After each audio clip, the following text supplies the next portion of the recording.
다윗 공동체를 배우다 벌써 45번째. 이제 우리가 마지막 이 다윗 공동체, 그렇게 이제 한 석 주 정도 이렇게 하면 끝이 나게 됩니다. 지금까지 홈페이지에 이렇게 우리가 말씀 쭉 나눴던 거 보았더니 내가 무엇을 한다고 해서 한 게 아니라 그때마다 주님이 우리 하늘땅교회를 사랑하시고 이끄셨다는 그 증거가 때에 맞는 그 말씀을, 그래서 믿음 세상을 이기는 비밀 요한 1서 2서 3서를 나눈가 하면 믿음 또 다른 삶을 살게 하는 힘 해서 야고보서를 또 57번 정도 나누고 최근까지도 계속적으로, 그래서 여러분 뭐 마가복음, 룻기, 또 창세기 뭐 해서 계속적으로 베드로 전후서, 사도행전 말씀을 9년 동안 계속적으로 나누게 됨을 감사드립니다. 오늘 다윗은요 자기의 삶을 뒤돌아보면서 하나님을 향해서 노래를 합니다. 자기 삶의 전부가 하나님이었다는 고백의 노래를 드리게 됩니다. 이 노래는 어떻게 보면 오늘 자기 신앙의 고백이 담긴 노래이기 때문에 그냥 평범한 노래가 아니라 자기 삶의 마지막 최고로 드릴 수 있는 고백이었다는 것입니다. 여러분 17살에 블레셋의 골리앗과의 싸움에서 시작된 버려진 인생, 불필요하고 볼일 없는 인생, 막내 하카톨이라고 하는 그 히브리어를 가지고 태어난 자가 바로 다윗이었습니다.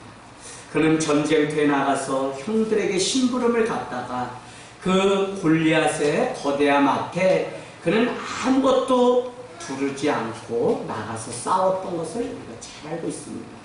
특별히 그는 전쟁에 나가겠다고 할 때 사울 왕은 자기의 갑옷을 벗고 투옷을 씌우며 전쟁에 나가라고 최종 허락을 했지만 입어보고 씌우고 손에 잡아보지만 자기는 너무 어린 소년이기 때문에 맞는 것이 아무것도 없어요. 그래서 여러분 기억하시나요?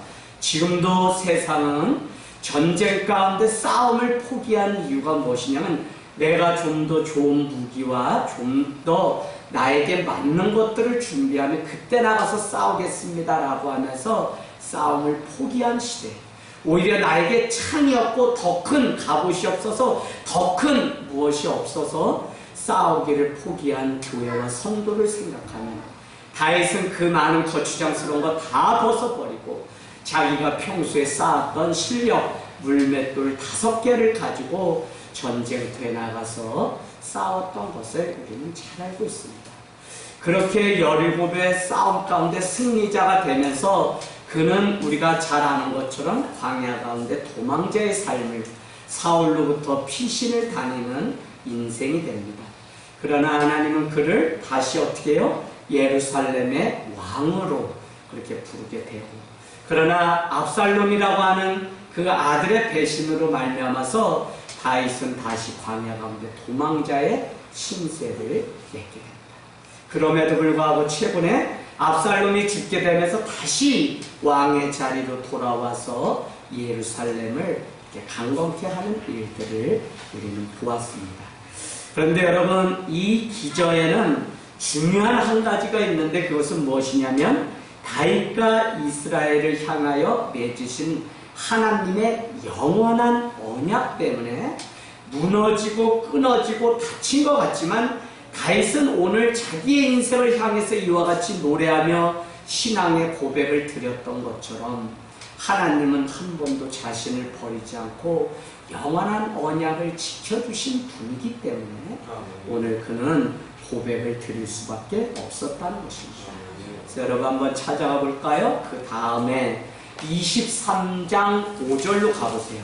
사무엘하 23장 5절 우리 같이 한번 읽도록 하겠습니다. 내 집이 하나님 앞에 이같이 아니하냐? 하나님이 나와 더불어 영원한 언약을 세우사 만사에 구비하고 견고하게 하셨으니 나의 모든 구원과 나의 모든 소원을 어찌 이루지 아니하시랴. 아멘.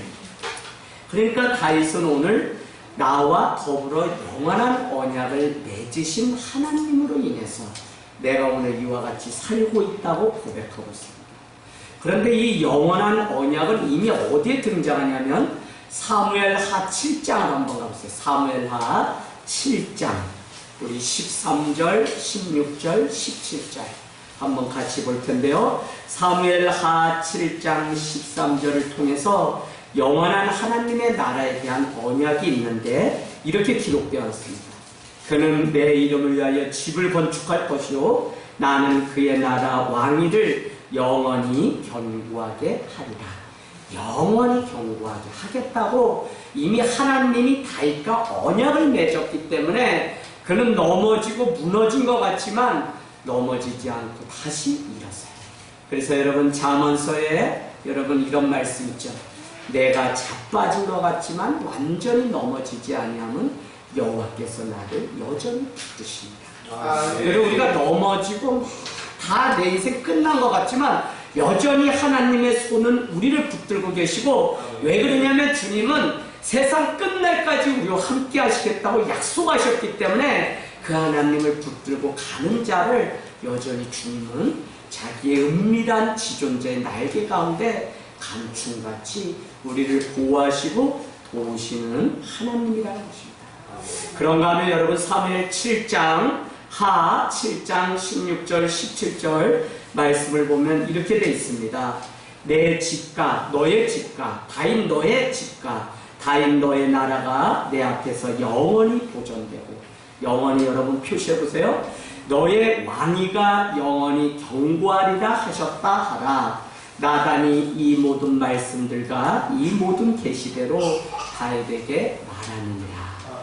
지금 나단 선지자가 다윗에게 와서 너의 집도 너의 나라도 너의 왕위도 패할 자가 없으며 주님께서 영원히 지키시겠다고 이미 약속을 하셨기 때문에 그래서 여러분 늘 우리는 이제 뭐 복습 차원에서 계속 오고 가면서 사무엘 상하를 한 석 주 동안 또 다시 씹는 일들을 할 텐데 지금까지 되어진 이 모든 일들은 그냥 된 것이 아니라 하나님의 언약의 말씀이 있었고 그것을 믿고 걸어가는 자를 통해서 하나님이 일하시고 승리하게 하셨다는 것입니다. 할렐루야. 그래서 성도의 삶 가운데 무엇이 있어야 되냐면 죽었다 깨어나도 하나님의 말씀이 우리 삶 가운데 발에 등이 되어서 나를 움직이면 그 백성은 무너지지도 않을 뿐 아니라 그 삶은 하나님 앞에 영원히 견고하게 세워지는 은혜가 있는 줄로 믿습니다. 저는 다윗을 사람들이 좋아하는 이유 하나를 뽑으라면 그 중심이 깨끗하기 때문에 그렇다고 믿습니다. 그는 왕이 된 후 가장 먼저 한 것이 무엇이죠? 여호와의 궤를 오벳에돔에서 가져다가 어디요? 예루살렘 궁으로 가져오게 됩니다. 다윗성이라고 하는 곳으로 가져오게 돼요. 그런데 여러분 그러면 그 전에 사울왕은 뭐 했냐? 사울왕은 엘리 대제사장 때 블레셋에게 빼앗겼던 그것을 다시 찾아왔어요. 그럼에도 불구하고 그것이 어디 있는지 찾는 일을 전혀 하지 않았던 사람이 사울왕입니다. 여러분 모세를 통해서 시내산에서 10계명 그 여호와의 궤 언약궤가 들어있는 그것을 발견했다고 하는 것은 그것이 무엇이죠? 하나님이 나와 함께 임재하시고 현현하시고 나에게 약속하신 말씀이 있다는 의미인데 사울은 그토록 오랜 시간 동안 왕이 되고도 한 번도 그것을 찾으려고 하지 않았다는 것입니다. 그럼에도 불구하고 다윗이 가장 먼저 한 것이 무엇이냐? 사무엘하 7장에 보니까 그는 다른 것이 아니라 6장에 한번 보세요. 6장에 보니까 그는 언약궤를 다윗성으로 가지고 오는 그 일들을 했다는 것입니다. 다윗은요 6장 15절에 보면 다윗성에 여호와의 궤가 들어올 때 얼마나 기뻤는지 잔치를 열게 되는데 15절에 보니까 여호와 앞에서 힘을 다하여 뭐를 했다고요? 춤을 추었다는 것입니다. 전도사님요 오늘 아까 막 춤추셨어요? 댄스를 막 췄어요? 그런데 그게 오늘 하나님의 말씀이 나와 함께 한다? 막 이런 고백도 있는 거죠? 아 그래요. 김가람 강도사님 또 어디 가셨어요? 아까 막 저기 뒤에서 아무도 안 본다고 막 나는 뭐 오늘 뭐 강도사님 뭐 미쳤는지 알았어. 솔직히 저 위에 서서 얼마나 막 댄스를 하는지 내가 혼자 보기 아깝더라니까요. 왜 춤을 췄어요? 기뻐서요. 네, 그런데 저기 보이지 않는데 다이문형 바지가 다 내려갈 정도로 춤을 춘 것 같아요. 막 보니까 이렇게 잡아 올리면서 막 내려오는데 아마 그랬던 것 같아요. 다윗은 다른 것이 아니라 그를 기쁘게 하는 것이 하나님의 말씀이 드디어 나와 함께 한다는 그것 때문에 춤을 추며 기뻐합니다. 그런데 사울의 딸이었던 미갈은 그 모습을 참으로 내다보면서 여호와 앞에서 뛰놀며 춤추는 것을 보고 심중에 그를 어떻게 했다 그래요? 16절에 보니까 뭐라요? 네? 업신여겼다 그러죠? 업신여겼어요. 그럼에도 불구하고 다윗은 재차 고백하는데 21절에 보면 이는 내가 여호와 앞에서 한 것이라고 단호하게 말합니다. 내가 세상 앞에서 그냥 세상의 기쁨 때문에 내가 춤춘 게 아니라 하나님의 말씀이 나와 함께하고 영원한 그 언약이 우리 가운데 드디어 왔다고 하는 그것 때문에 우리가 어떻게 해요? 춤을 추고 있다고 고백을 합니다. 그럼에도 불구하고 다윗은 계속적으로 22절, 23절에 보니까 내가 누구 앞에서? 여호와 앞에서 뛰놀리라. 내가 이보다 더 낮아져서 스스로 천하게 보인다고 할지라도 내가 말했던 그 계집종이 나를 다시 높이는 일이 있을지라. 그러므로 사울의 딸 미갈이 어떻게 해요? 죽는 날까지 자식을 보지 못했다고 성경은 말씀하고 있습니다.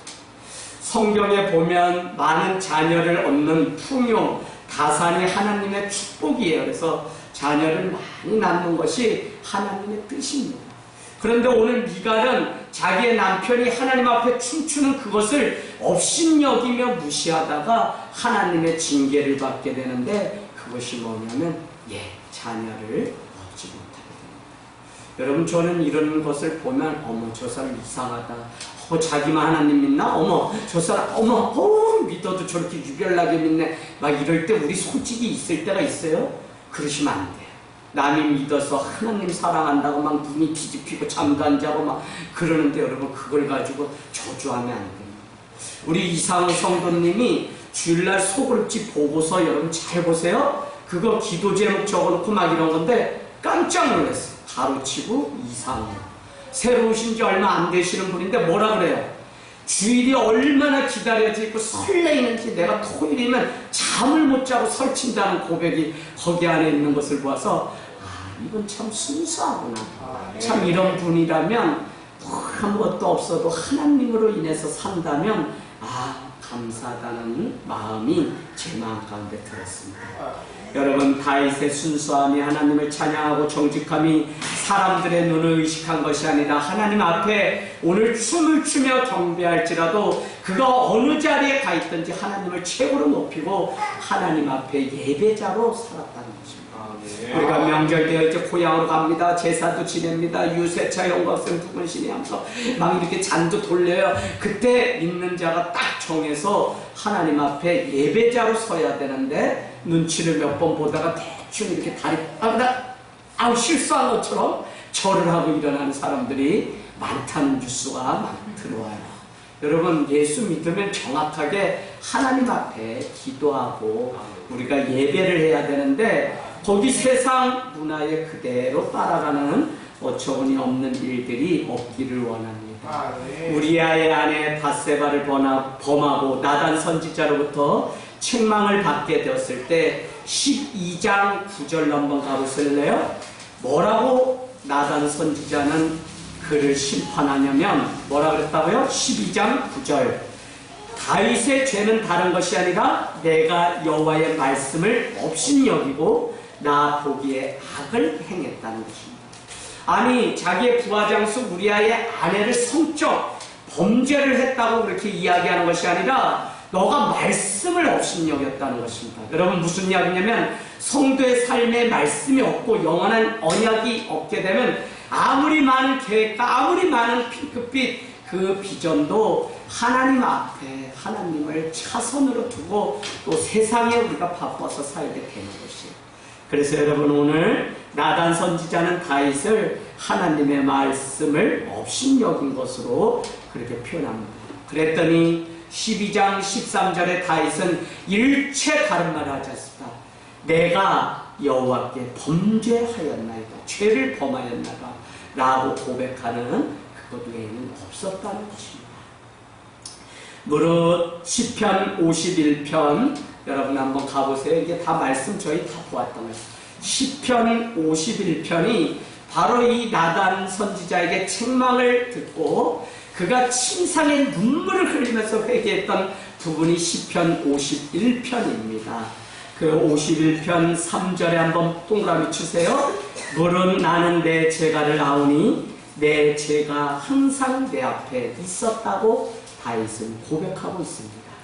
그런가 하면 5절을 한번 동그라미 치세요. 내가 죄악 중에서 출생하였으며 어머니가 죄 중에 나를 잉태하였나이다.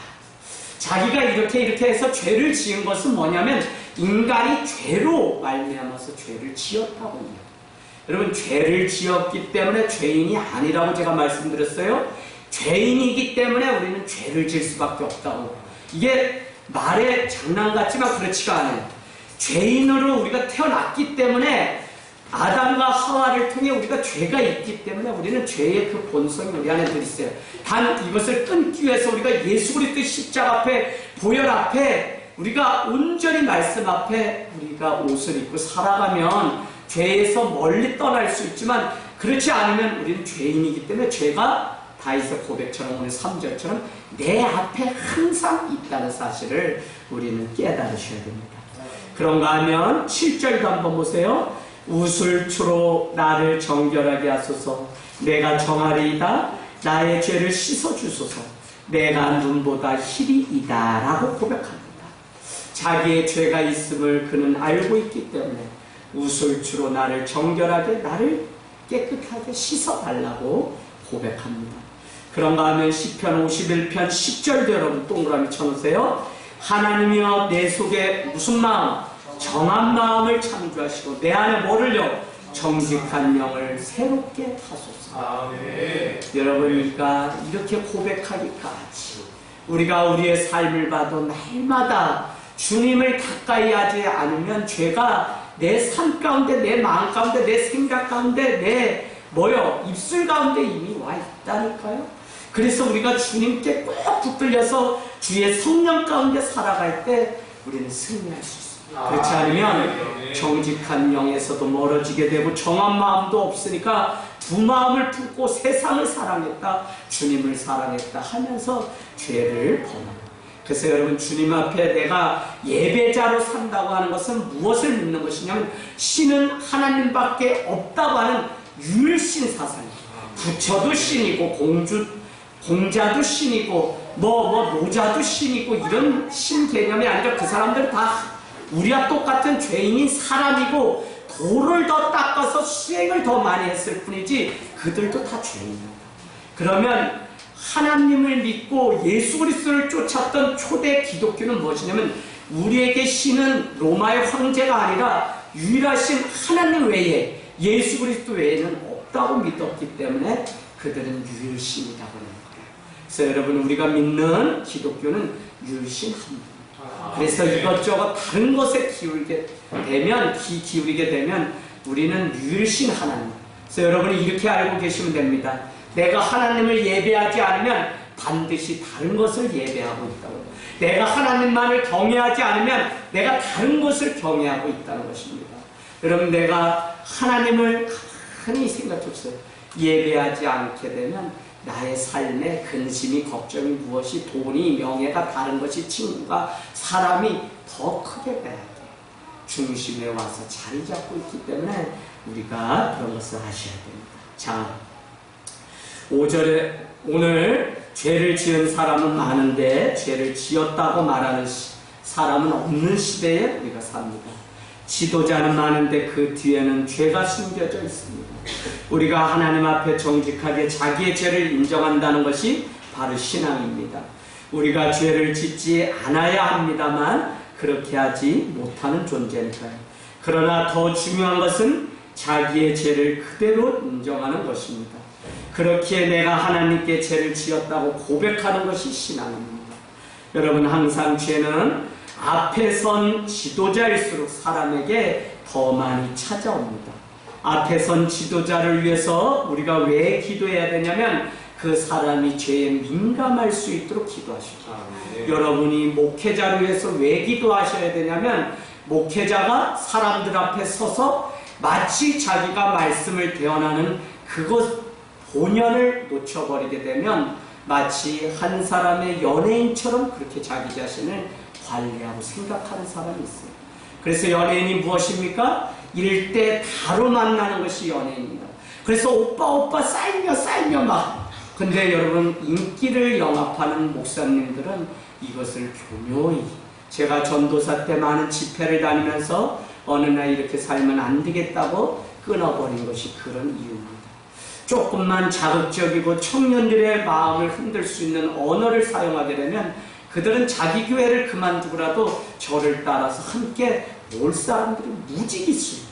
근데 그것을 교묘하게 이용하고 교묘하게 무엇이 있는 것처럼 사람들을 유인한다면 그 사람은 큰 죄를 짓습니다. 제 안에 그런 본연이 있는 것을 보면서 제가 가감히 떠나야만 했습니다. 여러분, 앞에 선 지도자를 위해서 여러분이 더 많이 기도해 주시기를 원합니다. 그렇지 않으면 죄는 지위나 권력을 이용하여 숨기려고 하다가 그 지도자는 결국 사람은 속였을지 몰라도 하나님의 심판을 면하지 못하는, 그래서 사도 바울이 고린도서의 고백과 같이 많은 사람을 주께로 인도하고 나는 버림받을까 늘 두려워한다고 하는 그 고백처럼 여러분, 지도자가 바로 서야 또 많은 사람들을 바른 곳으로 인도할 수 있기 때문에 기도를 해주시기를 부탁드립니다. 파란만장했던 다윗의 인생이기에 하나님의 보호하심과 돌보심은 더 컸습니다. 우리가 알다시피 다윗은 늘 전쟁 가운데 살았던 왕이죠. 그래서 그가 오늘 시로 노래할 만큼 그는 살았다고 하는 그것 자체만으로도 하나님의 큰 은혜를 경험하면서 살았다는 것입니다. 여러분, 오늘 22장 1절은 그렇기 때문에 그가 그의 인생을 이렇게 이야기합니다.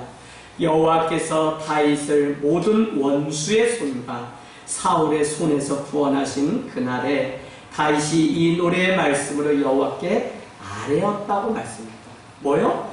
다윗의 모든 원수들과 사울의 손에서 하나님이 구원하셨다는 것입니다. 그만큼 다윗은 전쟁을 날마다 치러야 되는 원수들이 있었고요. 당장 자기의 장인이었던 사울 왕이 사위의 그 이름남이 시기가 나서 평생을 악이 그 안에 가득해서 악령에 휩쓸려서 그렇게 죽이려고 했던 것을 우리는 보게 됩니다. 여러분, 일평생 한마디로 자기의 인생을 정의를 내리라면 다윗은 원수의 손과 사울의 손에서 구원하신 하나님, 그분에는 없다고 자기 인생을 고백할 수밖에 없습니다. 오늘 우리가 읽은 이 말씀은요, 사실 어디에 똑같이 나오냐? 시편 18편에 똑같이 나옵니다. 똑같이.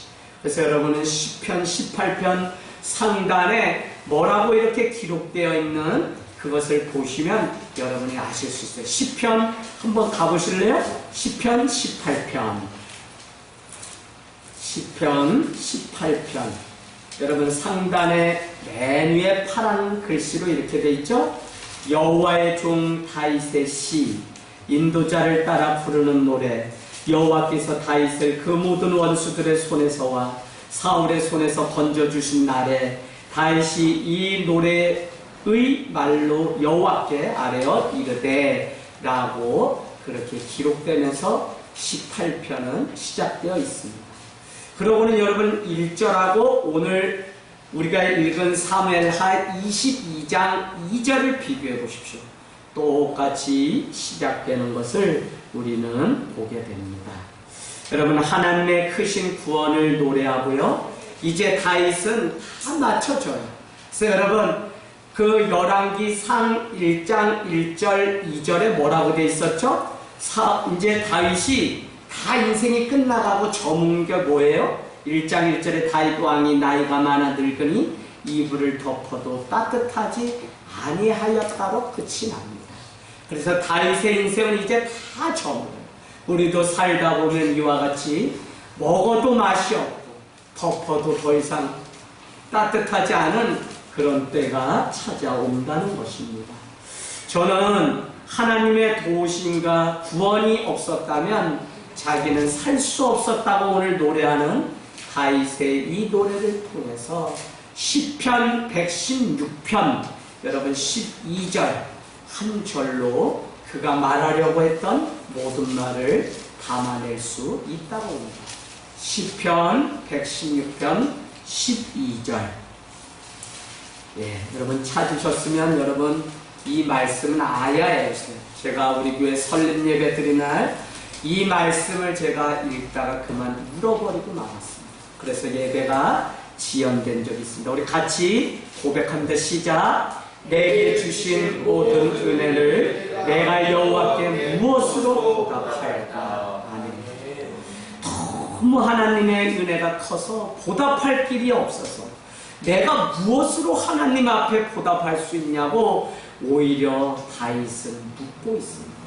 수많은 전쟁, 수많은 광야 가운데 이미 목에 칼이 들어온 인생인데 그는 그냥 광야 가운데 늘 도망자의 삶을 살았는데도 거기서도 주님은 살려주시고 구원해주신 그 주님 앞에 내가 무엇으로 여호와 앞에 보답할까라고 하는 116편 12절은 그야말로 자기의 삶의 마지막 고백이라고 해도 과언이 아닐 것입니다. 사랑하는 여러분, 다윗은 오늘 자기가 존재하고 살아올 수 있었던 것은 오직 하나님이었다고 노래하고 싶은 것입니다. 그래서 2절 말씀 하나님이 누구신지 고백하는데 하나님은 먼저 나의 반석이시오, 하나님은 나의 요새시오, 하나님은 나를 위해 나를 던지시는 분이라고 고백하고 있습니다. 늘 전쟁 중에 살았기에 그를 숨겨주었던 것이 무엇이냐면 바위라는데 바위요 또 잘 피해서 적에게 노출되지 않는 요새가 누구였냐면 하나님이었다는 것입니다. 적으로부터 숨겨주시는 하나님. 다윗이 여러분 저기 말씀에 한번 찾아가 볼까요? 사무엘상 23장 28절 사무엘상입니다. 23장 28절. 네, 제가 말씀 이제 준비하면서 저도 복습하는데 이게 힘들어요. 사실 목회자라고 계속 기억이 남겠어요? 근데 다시 찾아가서 또 사무엘상 1장부터 다시 종이 훑으면서 이와 같이 말씀을 준비하는 것입니다. 다윗이 십광야 수풀에 사울을 피해서 숨어 있을 때 생명같이 여겼던 사울의 아들 요나단이 있는데 그가 아버지를 설득합니다. 아버지를 살려주고 아버지를 벌써 전에 죽일 수 있었음에도 불구하고 다윗은 당신을 왕으로 삼았는데 어떻게 그럴 수 있어요? 그를 정말 당신의 천부장 만부장으로 삼아서 다윗을 가까이 두는 게 맞습니다 라고 했더니 사울이 그 이야기를 듣고 축복을 하면서 생명을 지켜주겠다고 이야기합니다. 그럼에도 불구하고 그것은 잠깐이고요. 다윗을 다시 쫓게 됩니다. 그때 다윗은 바위 뒤에 숨었는데 자기 목전까지 찾아온 사울의 군사들 앞에 어떻게 할 수가 없었어요. 그럼에도 불구하고 28절 앞에 이렇게 보면 전령들이 갑자기 찾아와서 돌바위 뒤에 숨어있는 다윗이 있는지도 모르고 다 잡았던 그 다윗 앞에서 이런 말이 들려옵니다. 지금 사울 왕이시여, 우리가 있는 그 본국의 땅에는 블레셋이 쳐들어와서 우리가 다 지금 점령돼 죽게 됐습니다. 빨리 돌아가셔서 그들을 쫓아내야 됩니다 라고 했더니 사울이 그 이야기를 듣고서 뭐라고 해요? 돌이켜서 다시 자기의 나라로 돌아가서 어떻게 해요? 블레셋과 싸움을 치르게 됩니다. 도관에 든 쥐나 마찬가지였는데 다윗을 지켜주었던 그 작은 바위, 그것을 28절은 뭐라고 이야기하죠? 셀라 하만드곳이라고 불렀다는 것입니다. 셀라 하만드곳은 무슨 뜻이라는 거죠? 분리의 바위라는 뜻입니다. 분리의 바위. 그러니까 무슨 의미냐면 분리의 바인데 사망에서 분리되어서 다윗은 생명을 얻게 되고 죽음에서 분리되어서 구원을 얻게 하는 바이라는 의미입니다. 그렇기 때문에 다윗은 그가 계속적으로 고백하는 그 많은 고백의 언어 중에 하나님은 나의 반석 바이시오, 하나님은 나의 가장 적으로부터 지켜주시는 요새시오, 피난처라고 고백할 수밖에 없었다는 것입니다. 그렇게 다윗의 마지막 회고의 노래는 하나님이 나의 반석 요새 나를 건지시는 분이라고 고백하기에 충분했다는 것입니다.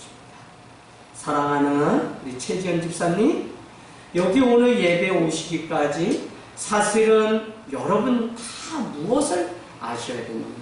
내가 그냥 오늘 이 자리에 온 것이 아니라 내 인생 가운데도 셀라 하나 느것이 나를 세상 죽음으로부터, 세상 유혹으로부터, 세상 멸시로부터, 세상 천대로부터 분리를 시켜서 거룩한 하나님의 자녀로 나를 하나님이 은밀한 곳에 숨겨주시고 보호해 주셨기 때문에 병들고 부족하고 연약하지만 오늘 이 자리에 이렇게라도 올 수 있었다고 하는 하나님 앞에 감사의 노래를 드리는 고백이 있어야 됩니다.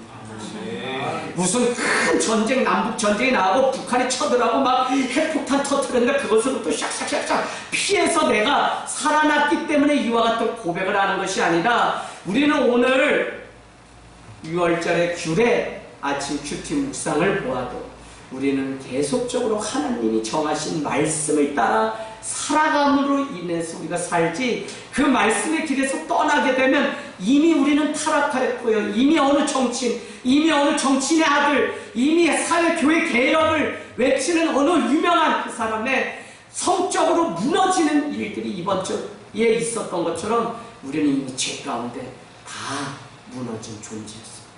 그럼에도 불구하고 그 순간순간마다 하나님이 우리의 생각과 마음을 주장하셔서 오늘 이곳에 옮겨놓으신 분리의 바위가 있었기 때문에 우리는 그것을 쫓아가지 않고, 그래도 연약하고 부족한 믿음이지만 하나님을 향해서 당신만이 나의 요새시오, 나를 숨겨달라고 하는 그 고백으로 오늘 이 자리에 온 줄로 믿습니다. 여러분, 3절은요, 하나님은 내가 피할 반석의 하나님이라고 고백하고, 하나님은 나의 방패시고, 하나님은 나의 구원의 뿌리시고, 하나님은 높은 망대, 하나님은 나의 피난처, 하나님은 나의 구원자라고 다시 재차 고백하는 다윗의 고백을 보게 됩니다. 그런데 3절 끝에 그 단서를 뭐라고 해놓았냐면, 하나님은 나를 모든 폭력으로부터 구원해 주셨기 때문에 나의 피난처요, 바위시요, 방패시요, 구원의 뿌리시요, 높은 방패요, 피난처요, 구원자라고 오늘 고백할 수 있습니다. 그 폭력은 다른 것이 아니라 그는 전쟁 가운데 쫓기고 늘 그 목전에 칼이 와 있었다고 하는 그 고백을 폭력이라고 말을 하고 있는 것입니다. 여러분, 그렇기 때문에 다윗의 고백의 언어는 대부분 전쟁과 관련되고 군대와 관련된 언어들만 계속적으로 지금 고백하는데, 그만큼 그의 인생은 날마다 칼이, 날마다 전쟁이, 날마다 다툼이 그 앞에 놓여 있었다는 사실을 반추해 볼 수 있습니다. 그럼에도 불구하고 4절 말씀은 그렇기 때문에 내가 찬송받으실 여호와께 아뢰리니 내 원수들에게서 구원을 받으리로다 라고, 다윗은 지금 어떤 것으로도 하나님의 은혜에 보답할 길이 없음을 구원하신 하나님에 대한 감사를 고백하고 있다는 것입니다. 자기 인생이야말로 이제 말씀 끝이 납니다. 5절 6절에 보니까 여러분 표시해 놓으세요. 사망의 물결이 나를 애우고 불의의 창수가 나를 두렵게 하고 소울의 줄이 나를 누르고 사망의 올무가 내게 이르렀다고 고백합니다. 사망의 물결, 불의의 창수, 수월의 줄, 사망의 올무는 이미 평강과 생명과 은혜로부터 멀어진 것입니다. 그러나 우리 하나님은 신실하셔서 다윗을 외면하지 않으시고 이 모든 것으로부터 벗어나게 해주셨다고 다윗은 고백하고 있는 것입니다. 여러분, 가만히 오늘 주일예배 마치고 이제 3일 되는 날 우리는 모여서 다른 의미 없어요. 내 삶을 한번 다시 말씀 앞에 세우고 점검하길 원하는데, 저나 여러분의 삶에 하나님이 없었다면 첫 번째, 이미 사망의 물결에 삼키움을 당했어요. 승준아, 하나님이 보호하시지 않으면 승준이는 사망의 물결에 벌써 허덕이다가 이미 죽은 자야. 너 그거 믿니? 뭘 차로 만들어가지고 막 타고 도망가면 되는데 그래도 죽은 건가? 예, 죽은 거예요. 영적으로 우리는 이미 죽은 거예요. 두 번째는 뭐라고 얘기하냐면 불의의 창수가 하나님이 없었다면 우리 인생을 이미 다 끊어놓았다니까요. 자, 세 번째는 수월의 줄에 감겨서 숨을 못 쉬게 되었을 것입니다. 네 번째는 사망의 올무에 빠져서 아무런 기쁨을 누리지 못한 채 살아갈 거예요. 여러분, 제가 가만히 보니까 내가 권하노니 주 안에서 항상 기뻐하라. 다시 말하노니 기뻐하라. 누가 죽은 것이냐면 주님이 심어놓은 그 기쁨을 잃어버린 사람은 이미 사망의 올무가 그 목을 둘러서 이미 죽은 자예요. 그렇기 때문에 요한계시록 2장에 보면 너희는 살았다며 이름을 가졌으나 이미 죽은 자라고 말하는 것이 육체적으로는 살아서 숨 쉬는지 모르지만 여러분 엄청난 말씀입니다. 이미 죽은 것이다. 왜요? 그 안에 더 이상 하나님으로 인해서 기뻐하지 않고 사망이 수월이 이미 그 목요일 그 삶을 다 휘감아서 아무런 능력과 힘을 발휘하지 못하기 때문입니다. 그러니 오늘 이 예배에 온 우리도 다윗의 고백이 우리의 고백이 될 수밖에 없는 게 나 자신도 가만히 내 삶을 그냥 3일 동안의 삶만 돌아보아도 하나님이 없었다면 아니 내가 다른 사람을 죽이고 하나님이 없었다면 내가 이미 신나 뿌리고 뭐 저기 막 불을 지른다 그러고 별별 일이 다 있었을 것입니다.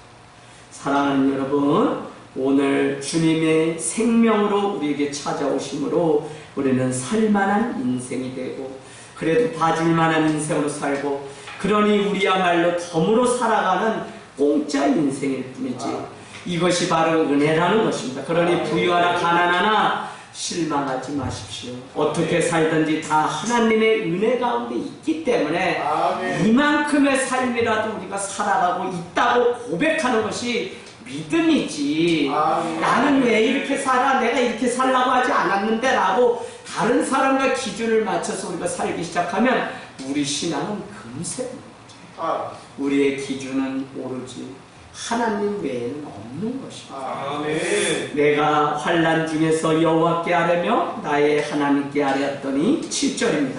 그가 그의 성전에서 내 소리를 들으시며 나의 부르짖음이 그의 귀에 들렸도다.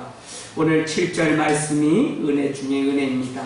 다윗은 환난이 찾아오면 여호와 하나님 앞에 가장 먼저 한 것이 뭐라고요? 아랬다고 하는데 나아가서 기도하였다는 표현입니다.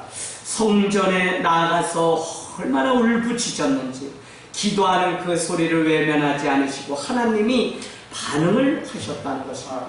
하나님이 들으셨다는 것은 그야말로 얼마나 큰 기적입니다. 영혼의 딱함을 알고 품고 기도하는 우리 교회 안에도 성도님들 몇 분 기도 제목 내놓았는데 이웃의 그 아픔을 하나님이 들으시고 풀어주었다면 얼마나 놀라운 축복 속에 살고 있는 것입니까? 하나님이 듣지 않은 것에 대한 두려움이 선지자들을 통해서 드러나는데 그것이 무엇이냐면 주님 당신의 얼굴 낯을 내게서 돌리지 마옵소서라고 하는 구약 사람들, 히브리 사람들의 고백이 있습니다. 그 말은 무엇이냐면 구약이 있는 사람들의 그 신앙의 고백에는 하나님은 여전히 살아서 나의 기도 작은 소리를 들으시고 그 얼굴을 그 빛을 나에게 비추셔야지 하나님이 나와 함께 하신다는 것인데 하나님의 진노가 있으면 아무리 기도해도 아무 반응도 없고 하나님이 그 얼굴을 돌이키사 나를 보지 않는다고 그렇게 그래서 선지자들은 하나님에게서 떠난 자들에게 돌아오라고 그렇게 외치는 것을 우리는 보게 됩니다. 나의 부르짖음이 하나님의 귀에 들렸다는 것은 그야말로 침묵을 깨시고 나 같은 자의 부르짖음까지 들으시는 세밀하신 하나님이라는 것이죠. 그래서 우리는 남녀노소 빈부격차 상관없이 공평하신 하나님 앞에 부르짖고 기도하는 자가 승리하는 인생이 될 줄로 믿습니다. 저는 우리 하나님에 대해 다윗과 같이 함께 고백하는 행렬이 오늘 하늘땅 교회 안에 우리 안에 있기를 원합니다. 우리 개인의 고백은 너무 소중합니다. 그러나 다윗 공동체를 배우다라고 하는 이 제목을 통해서 공동체 안에 살지 못하고 공동체가 하나 되어야 될 그 타이밍을 놓치고 혼자 자기 일에 빠져서 열심히 살아가는 개인적인 사람이라면 그 사람은 잘못된 길이에요. 오늘 저는 이 다윗의 이 고백이 다윗 한 사람의 고백이 아니라 이스라엘이라고 하는 믿음의 공동체의 고백이라고 여러분께 말씀드리기 때문에 내 한 사람 혼자 잘 믿고 잘 사는 것이 아니라 하나님 앞에 함께 우리가 한 몸이신 그 주님 앞에 고백하는 그것이 있어야 된다는 것입니다. 여러분, 한 몸을 이루신 하나님의 섭리는 무엇이냐면 서로 달라도 된다는 것입니다. 그러나 그 다름을 통해 하나 되게 하신 것이 하나님의 비밀이죠. 그러나 우리가 성찬을 통해서 또 배우고 느끼는 것은 뭐냐면 우리는 서로 다른 주님의 살과 피를 먹는 존재이지만 결국은 주님 한 몸이신 그 살과 피에서 나온 것을 먹기 때문에 한 지체요 한 몸이라고 하는 것을 거꾸로 우리는 또 이해할 수 있는 이 분들이 있어야 됩니다. 여기 있는 무슨 말씀이냐면 여기 있는 분들이 한 분 한 분 다 달라요. 그런데 그게 문제되지 않는다는 거.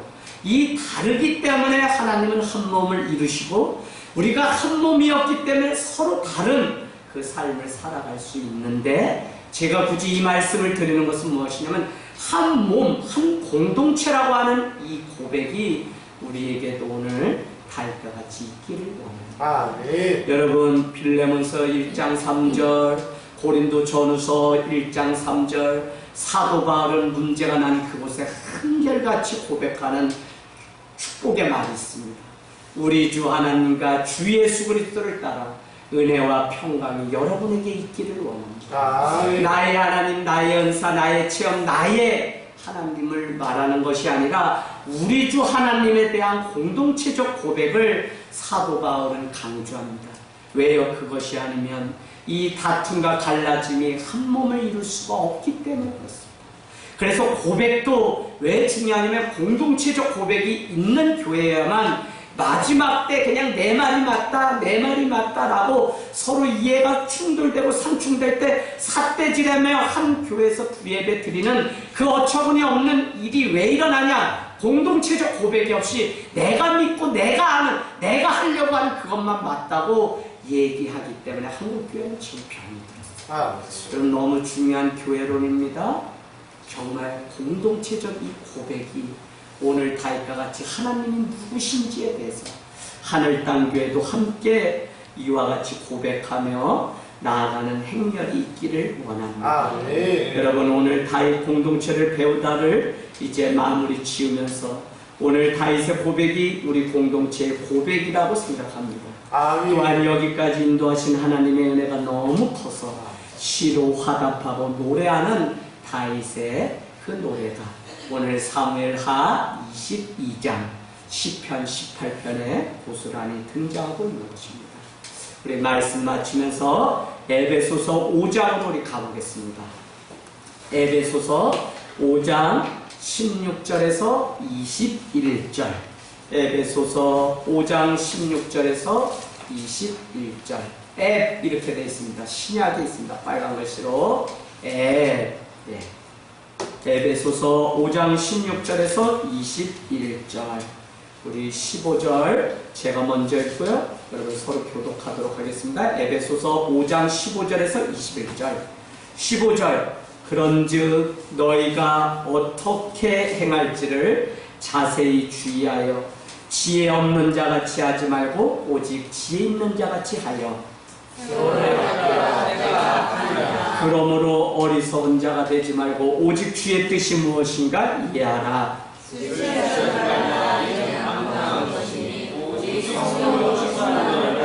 시와 찬송과 신령한 노래들로 서로 화답하며 너희의 마음으로 주께 노래하며 찬송하며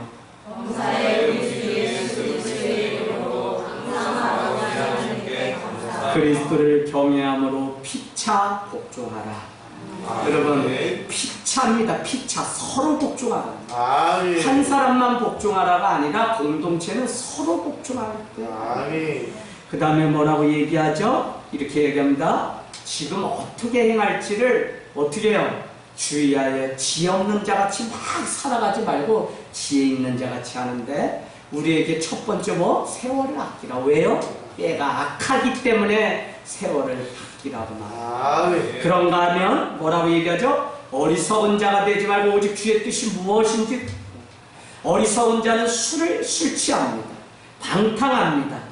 그러나 우리는 오직 성령의 충만함을 받고 살아야 되는데, 성령의 충만함이 그 안에 있는 공동체는 제가 이걸 말씀드리려고 해요. 19절 시와 찬송과 신령한 노래로 서로 화답하며 너희의 마음으로 주께 노래하며 찬송하는데, 20절 어떤 이는 감사할 제목이 전혀 없다고 하는데 감사의 그 시작을 잘못 두었기 때문에. 그래서 20절은 뭐라고요? 우리 주 예수 그리스도의 이름 때문에 항상 하나님께 감사합니다. 알겠어요? 그래서 그분의 구원이, 그분의 능력이 우리의 것이기 때문에 우리는 항상 감사하고, 그렇기 때문에 그리스도 안에서 경외함으로 피차 복종하는 삶입니다. 오늘 다윗은 이와 같이 시와 신령한 노래로 화답하며 하나님 앞에 자기의 인생을 고백할 수 있었던 것. 저는 세월을 아끼고 때가 악함을 알 때 이 일들이 가능하다고 믿는 것입니다.